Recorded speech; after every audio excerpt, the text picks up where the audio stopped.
Abra a sua Bíblia em Deuteronômio capítulo 2. Você vai deixar a sua Bíblia aberta, porque eu vou ler algumas passagens aqui na mensagem que eu vou trazer aqui.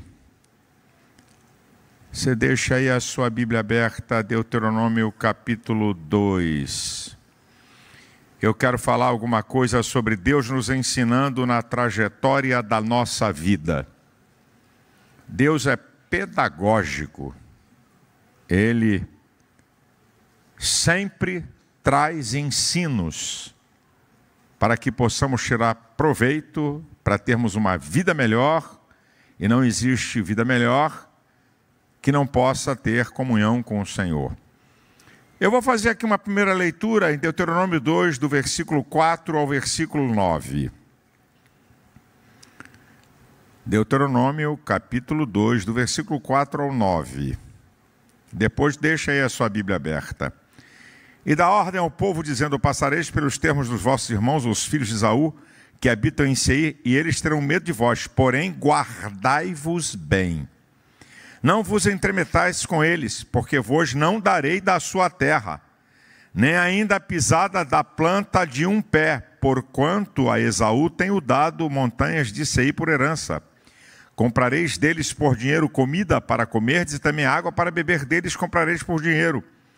Pois o Senhor teu Deus te abençoou em todas as obras das tuas mãos. Ele sabe que andas por este grande deserto, estes 40 anos, o Senhor teu Deus esteve contigo, coisa nenhuma te faltou.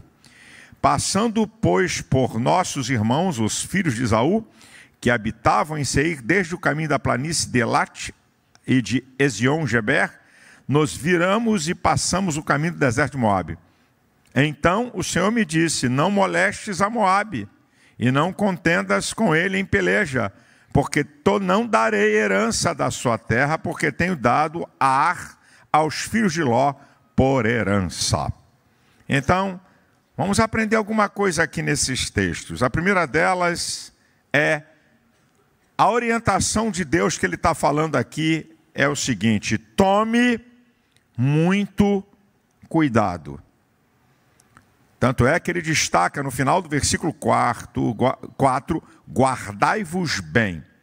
Você pode ser cheio do Espírito Santo, de sabedoria, você pode ser uma pessoa de influência, ter muito poder, ter riqueza, mas o conselho de Deus é para você tomar cuidado. E como é que se toma cuidado? 3 coisas, pelo menos, entre várias, que mostra que você toma cuidado. Número 1 é vigilância. Estado de alerta, de atenção total. É a vigilância. Número 2, a prudência. A pessoa que evita dano e erro. Quem toma cuidado é uma pessoa prudente. E terceiro, a observação. Está atento ao que está acontecendo, ao ambiente, ao momento.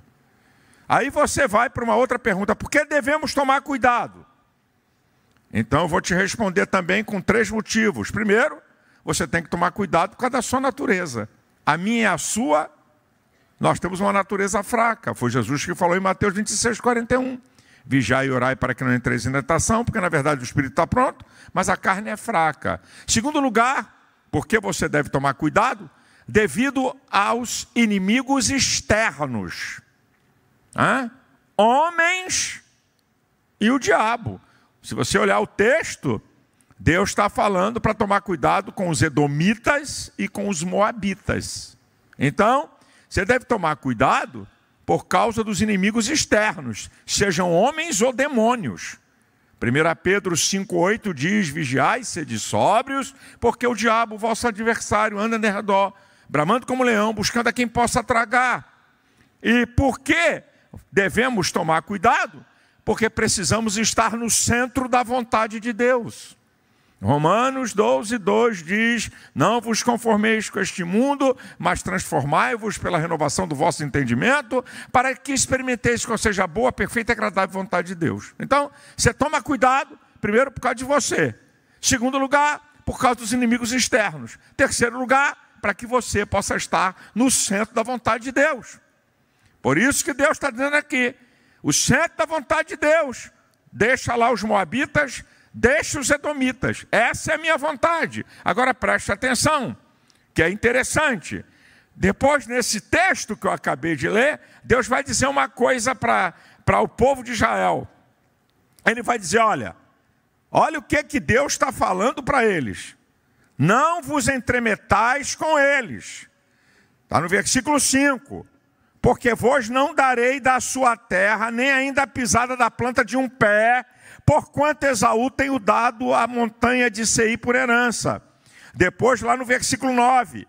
Não molestes a Moabe, não contendas com eles em peleja, porque te não darei herança da sua terra, porque tenho dado a Ar, filhos de Ló, por herança.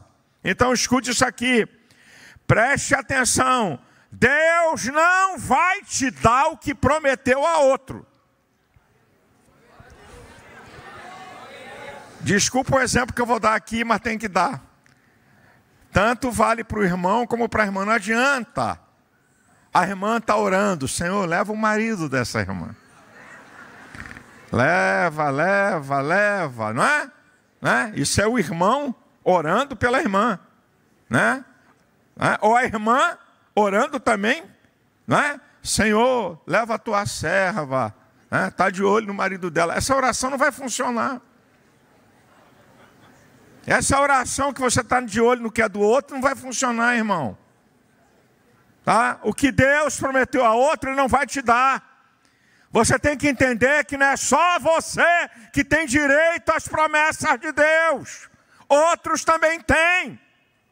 E uma outra coisa, até quem você pensa que não tem direito a promessas, Deus dá.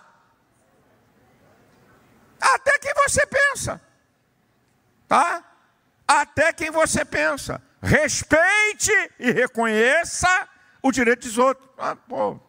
Edomitas, moabitas. Moabitas por causa de outros, e edomitas por causa de Esaú. É assim mesmo. Até quem você não pensa e que você não desejaria, Deus tem promessas. Você tem que entender isso aqui, que ninguém é obrigado a te dar nada. Isso aqui, deixa eu ler aqui primeiro o versículo para saltar. O versículo 6 e 7. Ele diz assim, comprareis deles por dinheiro comida para comerdes, e também água para beber deles comprareis por dinheiro. Pois o Senhor teu Deus tem abençoado em toda a obra das tuas mãos, Ele sabe que andas por este grande deserto, estes 40 anos, o Senhor teu Deus esteve contigo, coisa nenhuma te faltou. Isso aqui é muito interessante. Deus está dizendo para o povo de Israel, Deus te abençoou, então é para você abençoar outros. Você foi abençoado, não tire proveito de outros, que você pode abençoar. Vocês vão ter que comprar comida e comprar água, e eu tenho abençoado vocês para isso. Tem gente que gosta, não é que não, tá? Mas tem gente que adora explorar irmãos. Adora tirar vantagem de irmãos. Você contratou um irmão para a tua casa? Pague a ele direito. Não venha com falsa espiritualidade, não. Ok? Contratou o pedreiro? Contratou ele. Deus te pague, viu, irmão? Deus te pague. Deus te pague uma vírgula. Você que pague. Ok? A gente pensa que não, isso não tem nada a ver com a gente. Não, aqui Deus está ensinando o seu povo. Eu tenho abençoado vocês. Então, não tire proveito onde você pode abençoar. Você pode abençoar? Então abençoe. De vez em quando, eu podia falar de várias coisas. Eu sou o pastor da igreja, quer prestar um serviço para mim? Não confunda as coisas. Você trabalhou? Você fez um trabalho? Então você tem que receber. Eu podia usar da minha autoridade, de ser o pastor, para tirar um proveito de um irmão para alguma coisa. Não, negativo. Nada disso. Agora, é interessante que o texto está dizendo que Deus esteve com eles durante esses 40 anos e nada faltou. Deus conosco é suprimento constante. E tem outra. Pode faltar alguma hora, pode ter uma tribulação, pode ter uma adversidade, mas a provisão virá. Neemias fala sobre isso no capítulo 9, versículo 21. Deste modo, falando da história de Israel no deserto, deste modo, tu sustentastes por 40 anos, falta nenhuma tiveram. Seus vestidos não ficaram velhos, nem seus pés incharam. Deus cuida, zela e vela pelo seu povo. Pode você estar atravessando alguma necessidade, algum dia mal, algum aperto, mas eu sou profeta de Deus para você.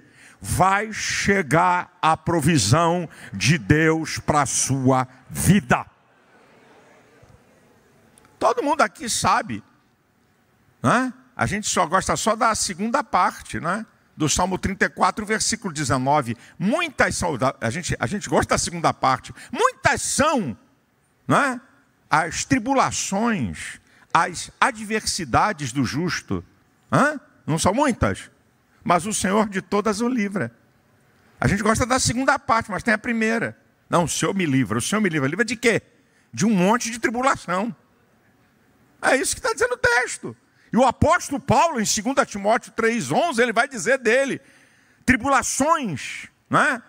Tribulações, perseguições, tais quais me aconteceram em Icônio, né? Em Listra, em Antioquia, Icônio e Listra. Quantas perseguições sofri, mas o Senhor de todas me livrou. Vai ter livramento para você, vai ter escape para você, vai ter saída para você na hora de Deus. Agora escute isso aqui. Olha o que diz o capítulo 2, versículo 24. Olha o que diz. É incrível isso aqui, né? Capítulo 2, versículo 24. Levantai-vos e parti, passai o ribeiro de Arnon, esse que aqui na tua mão tenho dado a Seom, Amorreu, rei de Esbom, e sua terra. Começa a possuí-la e contende com eles em peleja. Preste atenção nisso aqui, meu irmão. Aqui vem a pedagogia de Deus para nos ensinar. A ação divina no processo da vitória. A ação divina, ele promete, ele encoraja e luta conosco. É o que Deus está fazendo aqui. A ação humana, para tomarmos posse daquilo que Deus prometeu, temos que lutar. Olha o que ele está dizendo. Se preparem, porque vocês vão começar a possuir, mas vai ter que contender, vai ter que guerrear, vai ter que ter peleja. E por que Deus faz assim, pastor? Porque já que Ele prometeu, porque Ele nos entrega. Porque se Deus, que conhece eu e você profundamente, entregar tudo de mão beijada, você não valoriza, você não cuida, você não amadurece, você não cresce, e você não dá valor à bênção de Deus. Esse é o modus operandi de Deus. É por isso que Ele faz assim. Mesmo Ele prometendo, você tem que lutar. Faz parte do treinamento de Deus para nos dar vitória em questões maiores. Olha o que diz o capítulo 3, versículo 21. É interessante isso aqui. É muito interessante. Também dei ordem a Josué, no mesmo tempo, dizendo, os teus olhos veem tudo que o Senhor, vosso Deus, tem feito a estes dois reis. Assim fará o Senhor a todos os reinos a que tu passarás. Então presta atenção. Josué está lutando contra dois reis e vai vencer. Vocês vão lutar e vão vencer. Agora, lá na frente, vocês vão ter vitórias maiores. Deus estava treinando. Aí você vai para o capítulo 7, versículo 12 do livro de Josué, e Josué tem a lista dos 31 reis que ele derrotou. Então, Deus permite a luta e a adversidade para treinar você para coisas maiores, para você ser vencedor em coisas maiores na sua vida.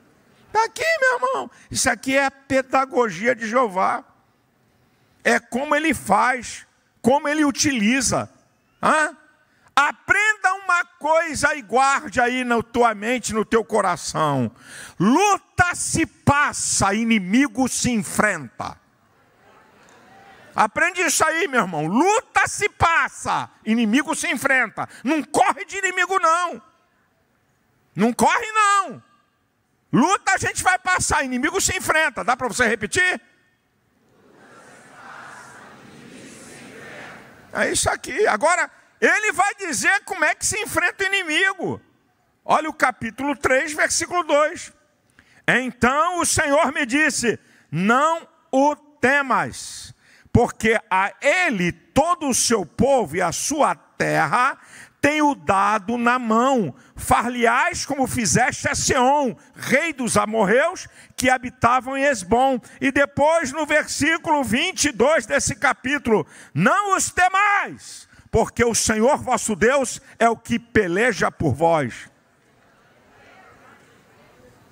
Deus não está dizendo que vai ser fácil.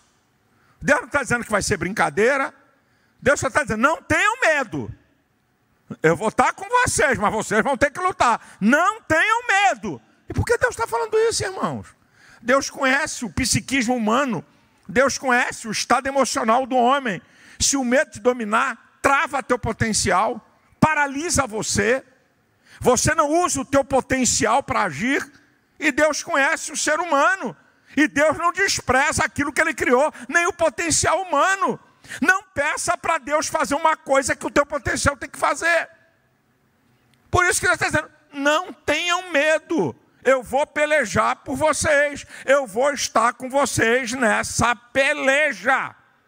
Você tem que entender isso, meu querido irmão. Agora escute isso aqui.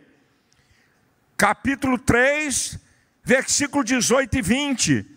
As promessas de Deus para o seu povo têm essas características. Vamos lá. E vos mandei mais no mesmo tempo, dizendo: olha o que diz o Senhor. O Senhor vosso Deus vos deu esta terra para possuí-la. Passai, pois, armados vós, todos os homens valentes, adiante dos vossos irmãos, os filhos de Israel.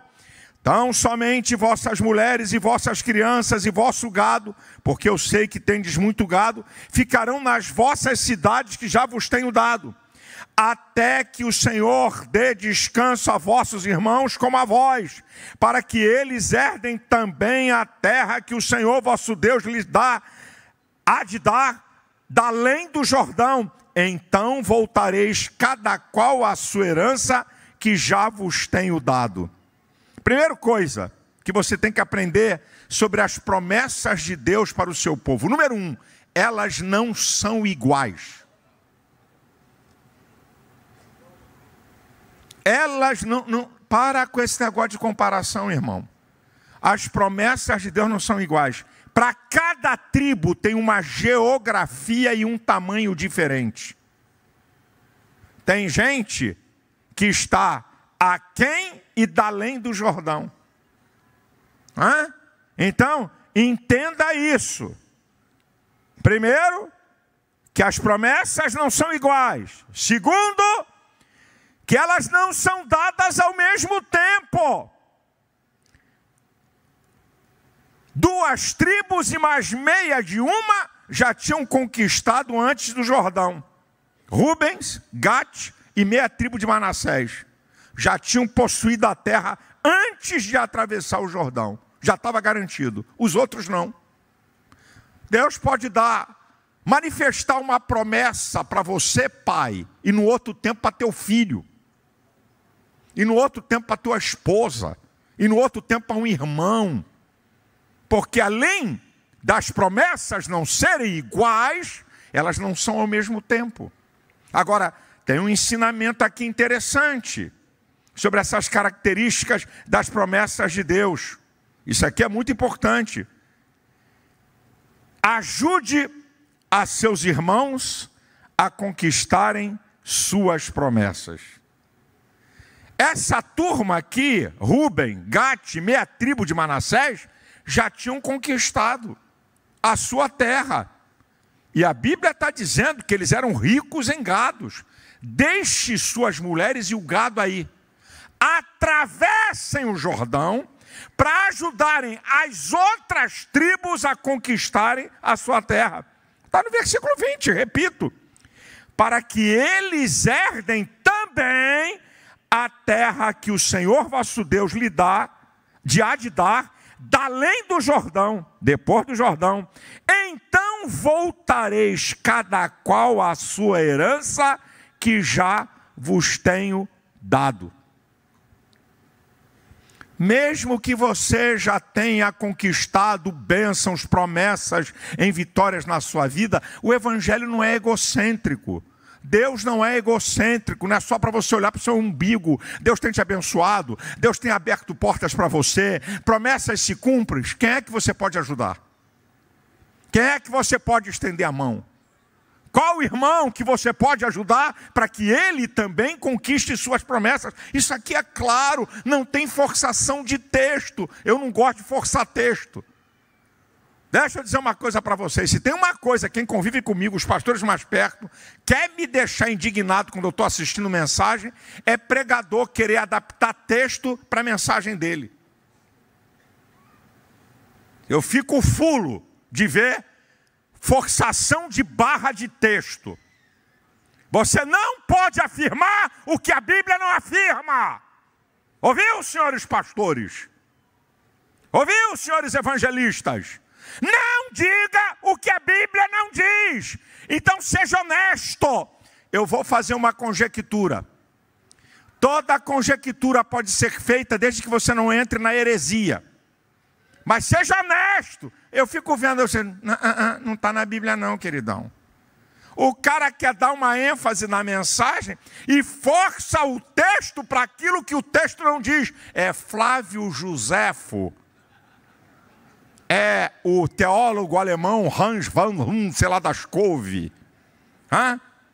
Mas não está na Bíblia.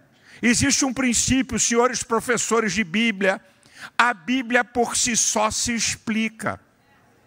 Esse é um princípio da hermenêutica e da exegese. Aí o cara quer forçar uma barra para poder adaptar. Olha aqui, olha, isso é um abuso.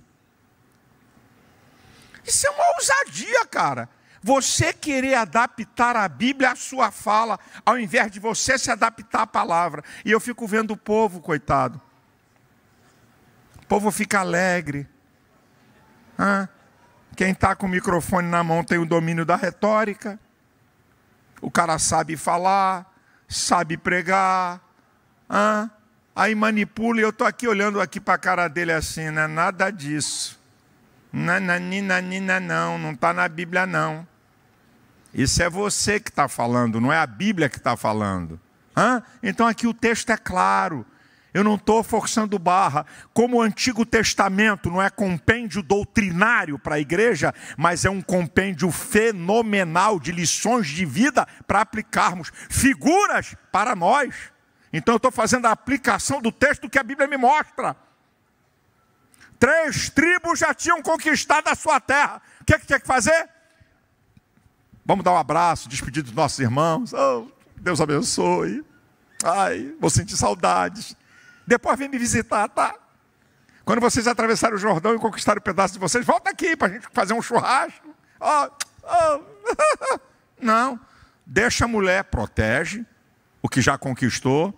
Deixa a mulher, deixa o gado e atravessa com eles o Jordão para ajudá-los a conquistar aquilo que eu prometi a eles. Gente, isso aqui é muito claro na Bíblia.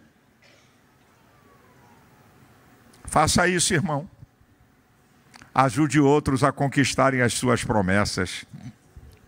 Agora escute, Número 4, a obediência, o fundamento da conquista das promessas. Eu vou ler o versículo 25, 26, 39 e 40, do capítulo 4. Vamos aí para o capítulo 4. Olha o que está dizendo a palavra. Quando, pois, gerardes filhos e filhas, e filhos de filhos, e vos envelhecerdes na terra, e vos corromperdes, e fizerdes alguma escultura, semelhança de alguma coisa, e fizerdes mal aos olhos do Senhor, para o provocar a ira, hoje tomo por testemunhas contra vós o céu e a terra, que certamente perecereis depressa da terra, a qual, passando o Jordão, ides a possuir. Não prolongareis os vossos dias nela, antes serei de todo destruídos. 39 e 40. Do mesmo capítulo.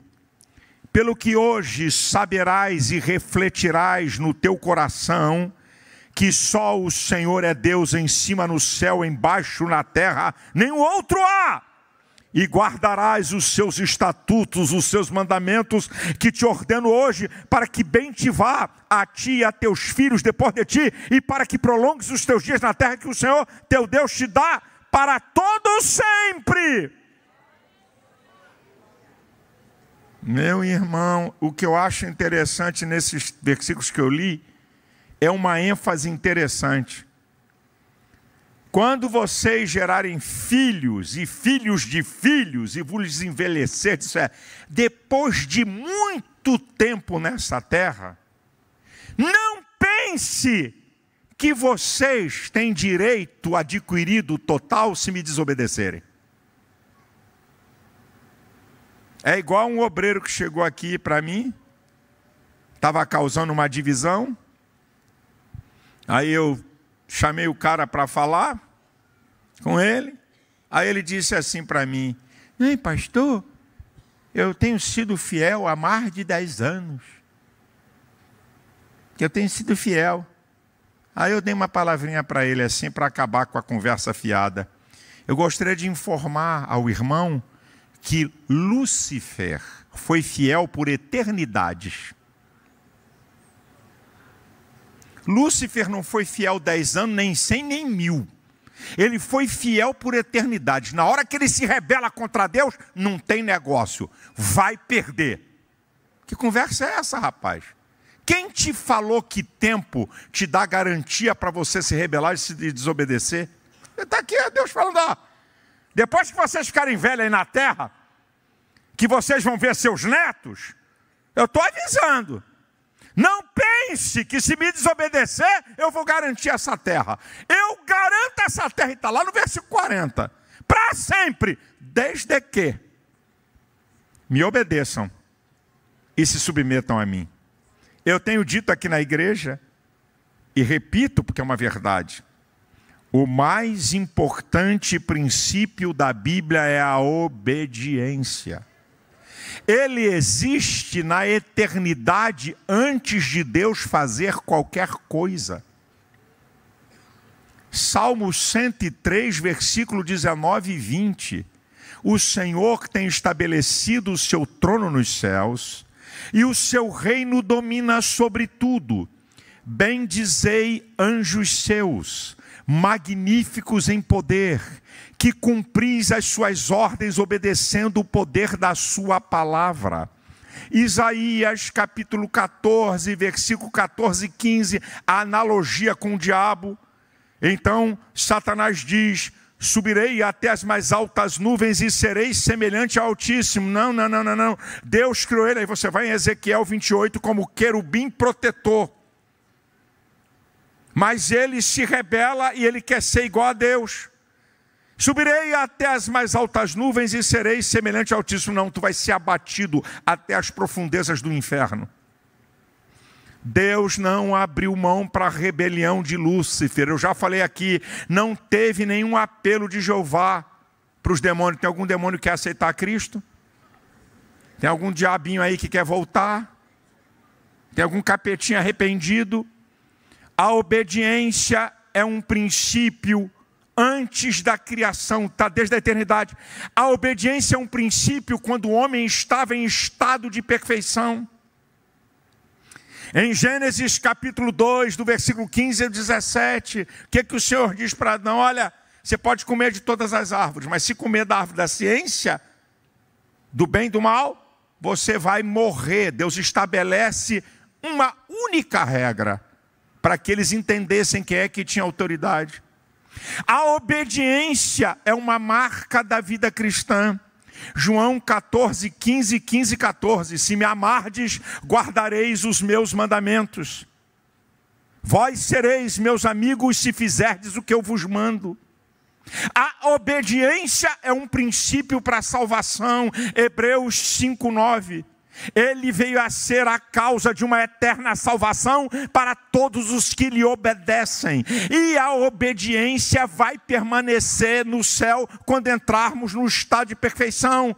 Apocalipse 1,6 diz que o Senhor Jesus fez para Deus reis e sacerdotes. Reis e sacerdotes indica funções. Se tem funções, tem nível de autoridade. Se tem nível de autoridade, tem obediência. A obediência é antes da criação de todas as coisas, na perfeição da criação, em Cristo e na eternidade que há por vir. Deus não abre mão. Esse é o mais importante princípio que tem na Bíblia, e Deus está dizendo aqui para o seu povo. E a igreja, diz Gálatas 6,16, é o Israel de Deus hoje. Ninguém pode impedir o que Deus te prometeu, só você.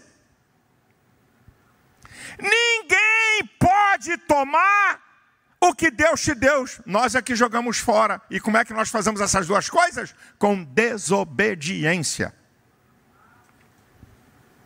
Aquilo que Deus te deu, alguém só toma por desobediência. Ninguém pode impedir aquilo que Deus quer te dar. Ninguém pode tomar o que Deus te deu. Isso aqui é bíblico, meu filho, meu amado irmão. Agora escute isso aqui. Não esqueça, dá para você repetir? Mais uma vez. Deuteronômio capítulo 4, versículo 20. Em quinto lugar, e eu vou terminar, porque não é muito que eu falar que vai resolver a questão. Vamos lá. Deuteronômio capítulo 4, versículo 20. Mas o Senhor vos tomou e vos tirou do forno de ferro do Egito, para que lhe sejais por povo hereditário, como neste dia se vê. O que é que significa o forno de ferro do Egito? Expressa a servidão mais dura e cruel. Isso aqui está falando a fornalha para fundir o ferro em temperaturas insuportáveis. Era a coisa mais terrível da escravidão no Egito, quem ia servir no forno de ferro. Então olha o que Deus está dizendo. Vocês não se esqueçam. Foi Deus que tirou vocês da maior aflição, do pior da servidão, o forno de ferro do Egito, para que sejais por povo hereditário, como nesses dias se vê. Então, meu querido, lembre-se, repita. Onde é que nós estávamos? Colossenses capítulo 1, versículo 13. Ele nos tirou das potestades das trevas e nos transportou para o reino do Filho do seu amor. Alguns irmãos entenderam o texto. Eu repito, ele nos tirou do forno de ferro do Egito, atualizado. Ele nos tirou das potestades das trevas e nos transportou para o reino do Filho do seu amor. onde nós estamos. Não se esqueça. Não se esqueça onde nós estávamos. Segundo, não se esqueça onde nós estamos. Efésios 2:13. Vós que estáveis longe, pelo sangue de Cristo chegastes perto. Estávamos longe, longe de Deus, longe da graça, longe do perdão. Agora estamos perto. Agora preste atenção. Onde estávamos, não se esqueça. Onde estamos, não se esqueça. E para onde vamos? João capítulo 14, os primeiros versículos. Não se turbe o vosso coração. Crede em Deus e crede também em mim. Na casa de meu pai há muitas moradas. Se não fosse assim, não vou teria dito, vou preparar lugar. E se eu for preparar lugar, eu voltarei outra vez, para que leve vocês para junto de mim, porque onde eu estiver, vocês vão estar também.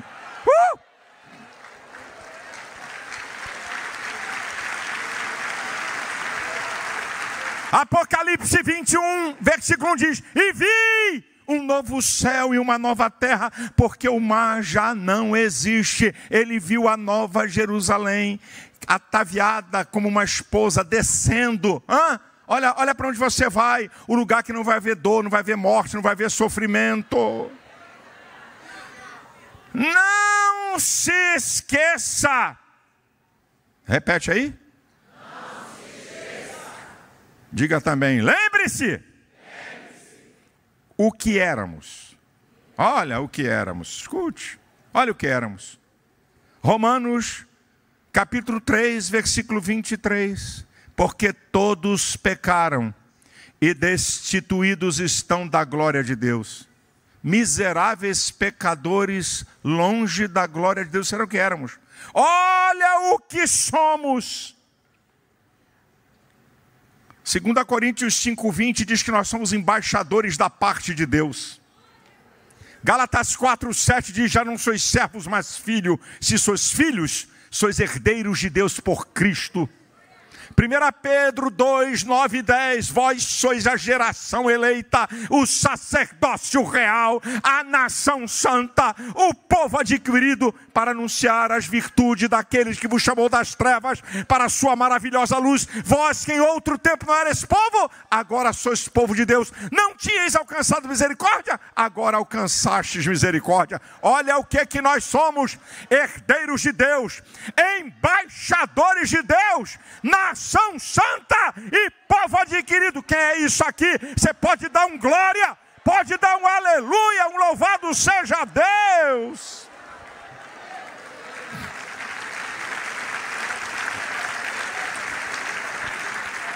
Repita comigo, não se esqueça. Lembre-se. Agora deixa comigo. O que éramos, o que somos e o que seremos. 1 João capítulo 3, versículo 2. Amados, agora somos filhos de Deus, e ainda não é manifestado o que havemos de ser. E quando Ele se manifestar, seremos semelhantes a Ele, e assim como Ele é, o veremos. Vou repetir o que nós somos, o que nós vamos ser. Vou repetir o que nós vamos ser, de Apocalipse 1:6. Não sei, eu já disse aqui, eu acho que tem gente que pensa que quando a igreja for arrebatada, o céu vai parar. Atenção, anjos, está chegando os vagabundos da terra. Está chegando o pessoal que vai ficar à toa aqui na terra, como se anjo não trabalhasse. O próprio Jesus diz em João 5,17, meu pai trabalha até agora e eu também. Parece que o céu vai parar. Tem crente que pensa que vai entrar em licença eterna, aposentadoria eterna. Não. Olha o que você vai ser. Um corpo semelhante ao de Cristo. E vai ver como Ele é. E você vai ser rei ou sacerdote no céu. Olha isso aí. Agora, tudo isso que eu falei, tudo isso aqui que eu falei, onde estávamos, onde estamos e onde vamos, o que éramos, o que somos e o que seremos. Tudo isso aqui passa por obediência. Aquilo que Deus estava falando para Israel, uma figura. Israel figura a igreja. O deserto figura a trajetória de vida. Canaã figura o céu, irmãos. Isso tudo é uma tipologia bíblica para nós entendermos hoje. Que Deus te abençoe. Que o Senhor te guarde. Fique certo, tem promessa de Deus para você. Elas podem ainda não ter se manifestado, mas Deus tem promessas especiais. Elas não são iguais. Obedeça. Obedeça. Não é ABCD, é obedecer. É diferente. Então obedeça e te prepare para Deus abrir portas, para Deus te abençoar, para Deus te responder, para Deus te colocar em lugares maiores. Quem crê nisso, dá um glória a Deus aí, meu irmão. A igreja de pé, por favor.